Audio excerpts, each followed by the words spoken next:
Hello all. This is me, Jade the Man here. This video is not gonna be scripted like usual.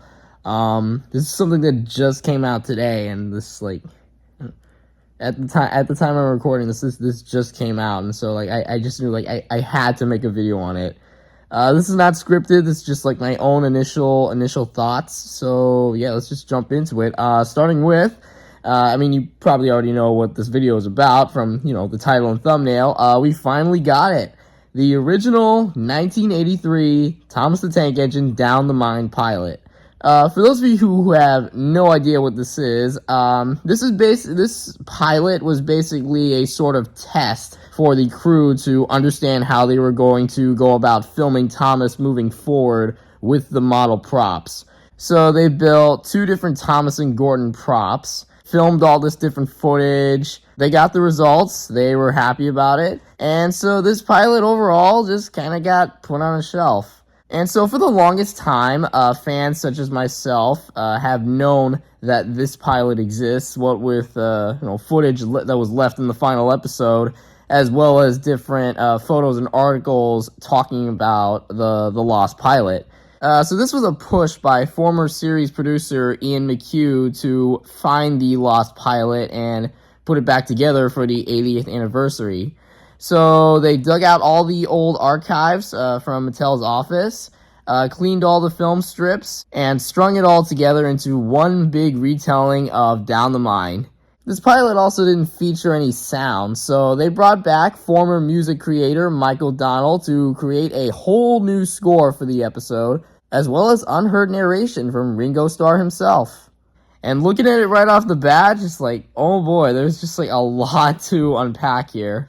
Let me just start out by saying that I am shocked that something like this exists. The fact that Mattel even bothered putting this all together is amazing. This is the company that gave us crap like Big World Big Adventures and freaking All Engines Go. And the fact that they just uploaded this on their official YouTube channel is amazing. They really wanted the fans to see this one.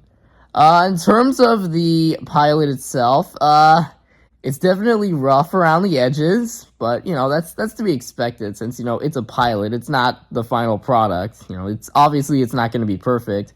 There are some things, actually, that I think the pilot does a little better than the final episode. The first of which being is that there's a lot more variety with the camera movements. They show a lot more of the mine areas. They filmed Thomas's crash with, a lot more variety in different shots. It's not like that in the final episode. All you see is just, Thomas dipping into the already, sunken rails. Here, you actually see the ground level start to shake and fall off. And it's just, a lot more impressive. In terms of the models themselves, they are very different to how they look now.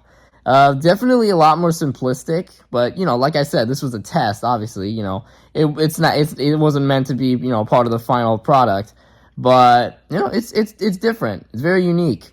Thomas himself, doesn't look that bad. I think he's pretty fine. Gordon, on the other hand, is just, a completely different story. I really like all his faces, very accurate to the final TV show model.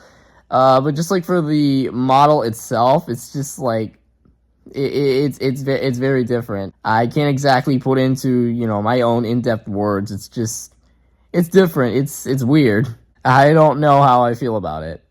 I also really like how Annie and Clarabelle are a lot more expressive than how they are in the final episode. They show a lot more different expressions with them. It's really cool. It makes me kind of wonder why they didn't do this for the actual TV show.